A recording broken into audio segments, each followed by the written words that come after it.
What's up, everybody? Happy Friday. Hope all you're having a great day so far.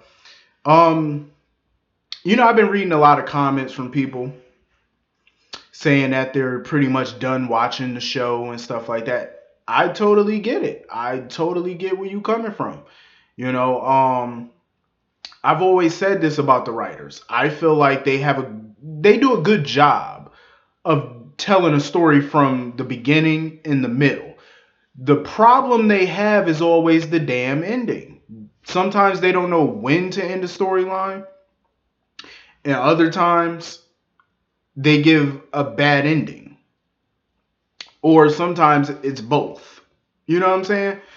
Like when they stretch out a storyline so long, they start adding dumb stuff to it, like illogical type things to it, just to keep the storyline going. And when they do that, you start losing the fan interest when you start doing that. You have to know when to end the storyline. You can't take 6 months, 7 months to tell a story. You have to tell it in a shorter time than that. Otherwise, you're going to stall it out and you're going to start adding these elements that don't make sense, and the fans are going to be like, okay, I'm done with this story, because now you're getting stupid with it, you're getting uncreative with it. You know what I mean? Like, they got to learn how to stop doing that. That's what's killing them. Like, stop doing that. you know their endings always need work. It's always the ending, because when you drag a storyline out for so long, it becomes anticlimactic. And then it becomes way too predictable what will happen. You know what I mean? Like, and the fans are like, okay, well, we pretty much predicted what was gonna happen, so why watch? It's like, you got to do better with the endings, man. The beginning and the middle are cool, but it's always the ending that they got to get that ending together. Whoever's doing this and stuff like that, you got to, your ending is what's really sinking you at this point. Um, so anyway, getting into this episode, this whole DOD mess, I'm over it. Shiloh is definitely playing a game. The question is, what kind of game is he playing? That's the $1 million question. Like, what are you after? You know what I'm saying? Like, what are you trying to do here? Are you trying to humiliate Sam? Like, what are you doing? Like, what is the end game? That's what I'm really trying to figure out with Shiloh. Like, I don't know if this is about money, if it's some type of revenge, like for her stealing his dad's money. Like, what is all of this really about? Like, what is your end game? Like, what do you hope to accomplish by doing all of this? Like, are you trying to hurt her physically? You know what I mean? Like, what is the purpose of this? Like, what's your goal in the grand scheme of things? Like, what are you hoping to accomplish by doing this? He's definitely playing a game, and might I add, he's playing a very dangerous one that can and will get himself killed. If you play your cards wrong, you might end up getting yourself killed, because we all know Jason is very handy with a gun. So you might want to tread lightly. But I'm really curious to find out what the hell is he after. Cause I don't know if it's money. I don't think it's that. I mean, you probably could have easily asked for that, and Jason probably would have just wrote you a check to get rid of you. You know what I mean? If that's really what you were after, restitution, I'm pretty sure Jason wouldn't mind handing you a check just to get rid of you. Instead of him having to kill you. Hell, I'm pretty sure Sam wouldn't mind signing the check. You know, pay the restitution. But I have a feeling it's more than money with him. It just seems that way. It's way more than money. But he was definitely getting into Sam's head though, when figuring out why she can't settle down and letting her know that she likes dangerous men and stuff like that. I mean, hell, that's all stuff that we already knew. You know what I mean? Like, she's no different than Alexis. They like dangerous men. That's their type. Um, they like adventure. They like, because when you go out with men like Julian and Sonny and Jason, every day they already know with those types of men, it's never going to be a boring day. It's never going to be a dull moment. They know it. Between shootouts and explosions and kidnappings and all that, they already know you're in for a different day than you would be if you were married to a doctor or a lawyer or a dentist or whatever. You know what I mean? You get a typical day with them, but with guys like Sonny and Jason and Julian, you're not gonna get no typical day. That's a no no. Um, so Sam, and I could tell Christina's getting jealous. Christina's definitely getting jealous. It was so funny how when Sam got there, Christina was looking at her suspiciously and stuff when Sam was basically saying, "Oh, I just want to know more about DOD." Christina was looking at her like she was suspicious, which kind of made me laugh because it's like it's funny how she can read Sam and be suspicious of Sam, but you can't be suspicious of strangers that you don't know. But yet everybody else around you is suspicious of this guy, but you have no suspicion about him. That's what makes it super funny. It's like, are you serious? Like, you're suspicious of your own sister, but you're not suspicious of these people who you don't know, who clearly know your sister. Well, he's connected to your sister, and he's connected to your sister's ex-husband, but yet you're not suspicious. That's pretty funny to me. Um, and clearly you don't have too much of common sense. Christina, she never had common sense. I'm just gonna be honest. Not to be mean, but it's true. I mean, it's like she just is like a deer in headlights when it comes to situations. It's like turn your brain on, figure this out. Columbo can figure this out. Just it's right there in your face. How are you not suspicious? Too many coincidences for me not to be suspicious. You know what I mean? Like, oh, he's connected to Sam. Sam used to be married to his dad and wiped him out financially. He was in Afghanistan with Drew, Sam's ex-husband. Oh, he welcomed Oscar, Drew's son, into DOD. How are you not suspicious by all of this? How are you not? It's way too many coincidences for you not to have some type of inkling that he's after something. Like, how can you not figure that out? Sam figured it out after 5 minutes of meeting him. Hell, Jason was suspicious after 2 seconds of having a conversation with the man. This is a man he never met before a day in his life. After 2 seconds of a conversation, he was suspicious of this guy. As soon as he relayed that conversation to Sam, Sam was suspicious of this guy. It's called instincts. Like, you just know how to read people after a 2-minute conversation. You just kind of get a feel for them. And you can tell that their stories don't add up and they're BSing you. Just common sense. You got to have those instincts. You know what I'm saying? Like, it's just something that you're born with. You know what I mean? Like, you just have it. It's either you got it or you don't. Christina don't, sadly. I guess it skipped a generation. But anyway, she is definitely suckered into this whole DOD nonsense. Even when she was talking to Sonny, like talking about, oh, that's my people. They're like the family I never had. Sonny was like, okay, and what the hell are we? Chopped liver? I said, for real. How you gonna say that's the family you never had? I can understand her comment when she kind of said that because, I mean, let's face it, her family has not been ideal. You know what I mean? Like, they're not a traditional family, obviously. But it's like to sit there and just say that they're like the family I never had. She make it sound like her life has been horrible. I mean, it ain't been roses, but it ain't been horrible either. Um, Minus that whole bombing situation when Sonny blew up Johnny's car and Christina almost got caught up in it too. Minus that. We're not supposed to talk about that, but you know me, I'm gonna bring it up. Um, like I said, non-traditional. Um, so Spinelli and Jason pretty much found out about a woman named Harmony, who I guess used to be associated with Shiloh. She lives in Beecher's Corners or whatever. So Jason gonna go out there and find out what he can find out from her about Shiloh.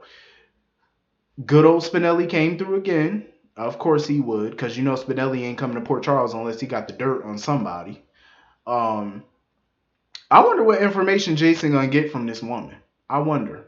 What does she know? Because it is kind of suspicious. Like, she was with him and then he came to Port Charles. Why did she stay behind? She got to know something. Like, she has to have some type of intel on this Shiloh, Hank, whatever you want to call him. You have to have some dirt. I'm pretty sure she does.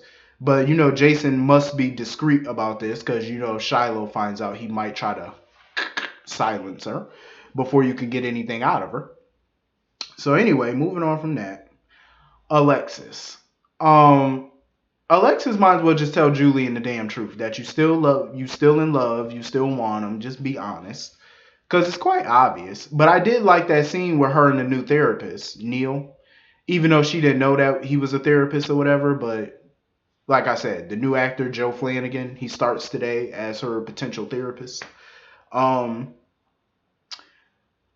Alexis, I agree with a lot of you. Alexis does need therapy because let me tell you something. Alexis's life has not been perfect. Growing up a Cassadine and around Helena and Stavros and all them, it's enough to drive anybody insane. I'm just saying. Plus, Mikos as a father, she needs intensive therapy. Um, I think she got a lot out of her last sessions with the real Dr. Collins when they were talking about Julian and stuff like that. But now I think she needs to do therapy more for herself. You know what I mean? I think she was going through a lot of breakthroughs when she was with Kevin, the real Kevin. Um, she got down to a lot of things, but I feel like they abruptly ended that. Probably because of the whole Ryan situation, so that's probably why they abruptly ended that. But to see her with a new therapist, getting down to her issues and stuff like that, of why she is the way she is, and why she likes the men that she likes, you know what I'm saying? I think it's good for her, to explore this, especially with this guy. And I could definitely see her with this guy. I listen, the chemistry between them was good.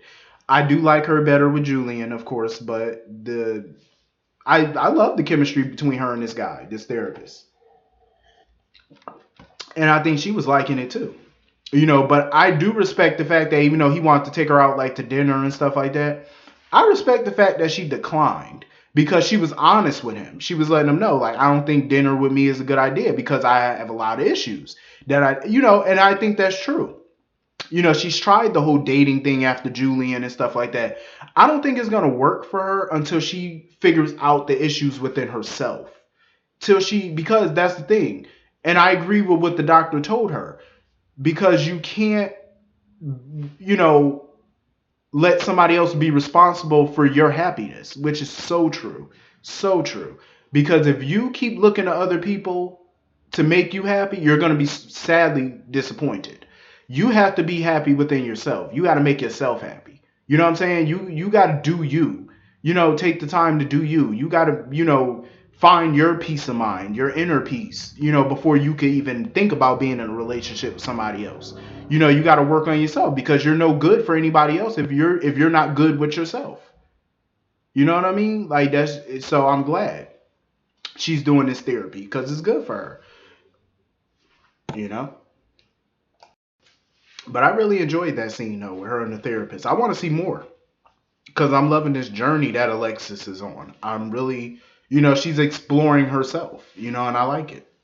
I think more people in real life need to be doing that because everybody got some type of issues, you know what I'm saying, that they just don't want to explore. They're ignoring it, whatever.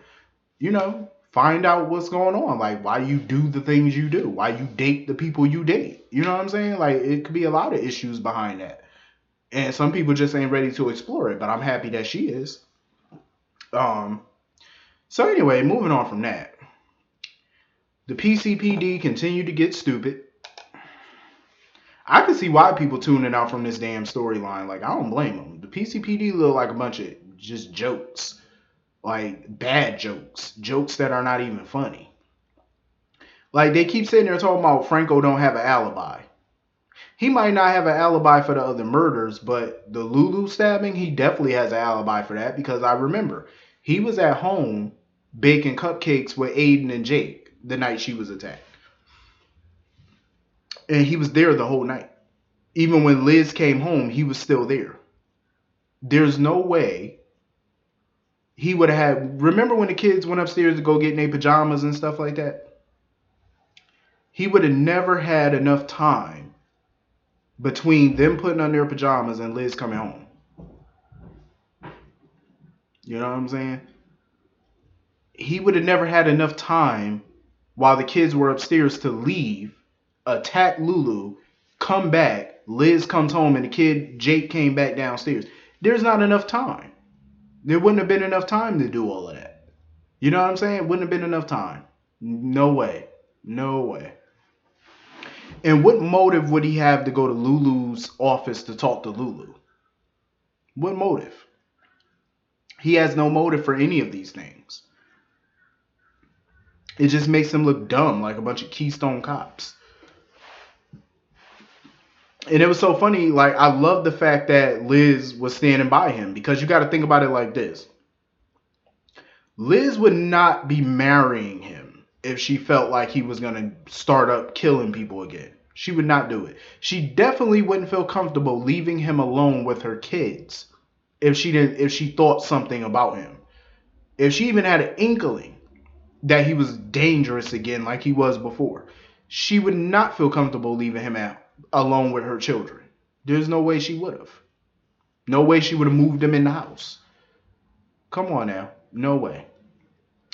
It was smart as hell of Scott, though, to get that court injunction from the federal judge to have a psych evaluation, or a CT scan, a CAT scan, whatever they call it, on Franco to see if that brain tumor was back. I liked it, because it was funny, because Margot figured it out from the jump. She was like, it ain't nothing but a stall tactic. And hell, even Scott admitted it to Franco. This whole procedure, this whole CT scan or whatever they doing to see if the brain tumor back, it really has no burden on their case. You know what I'm saying? It really does nothing for their case. Like he said, it was all a stall tactic. Which was smart on his part. That was smart. Stall as long as you can. They don't have no real evidence anyway. All they got is circumstantial evidence. They have no real evidence linking him to any of this. All you have is Lulu's word. That's literally all you have. And Margot talking about, oh, that's enough to get a conviction. No, it's not. That's not. None of what you have on him is enough to get a conviction. Oh, he has the same shoes as the killer. Peter had the same shoes as the killer as well, but he was exonerated. I'm pretty sure if you bring Sonny and Jason in, they probably got the same shoes as well. You gonna charge them too? They so dumb. It's like, are you serious? Y'all accused Carly of killing Mary Pat. You accused Griffin of killing Kiki, and you were wrong both times. You walked away with egg on your face, and you're about to walk away with more egg on your face after Franco's exonerated. I'm not the biggest Franco fan by any means, but I hope he sues the draws off the Port Charles Police Department. I hope he does. I hope he does, and I hope he wins, because this is the third time they've accused somebody of murder and been wrong. Like, if I was Carly and him, I would have sued. I would have sued. Forget that. You would have had a massive lawsuit on your hand. Even Jordan is not sure Franco's the right person. I'm like, of course you're not sure, because you ain't got nothing on him. Idiots. Just dumb. I'm like, are you serious? And now, even Ava doesn't believe Franco did it. That he would kill Kiki. Ava don't believe that. Of course she wouldn't. She know Franco. He would never hurt Kiki. Everybody knows that. So I'm not surprised Ava don't believe it. Now this fool Ryan.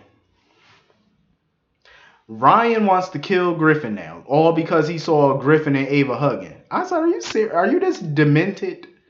So you want to kill this man, and it kind of messes up his plan to kill him, because Franco's already in custody, so he can't blame it on Franco. Yo, he is so sick, yo. So now he got to improvise. He got to make Griffin's death look like an accident. So he want this fool to come out with him on the roof, because he talking about, oh, me and the other staff at the hospital, they want to buy some type of brick or something in Kiki's honor or whatever the case. I said, are you serious? So now he got some little syringe. I say, yo, Ryan is crazy as all hell. But anyway, that was pretty much the episode. Hit the comment section. Let me know what y'all thought about this episode. I'll see y'all all Monday. I hope all you have a wonderful, wonderful weekend. Have a great day today. See you all later. Peace.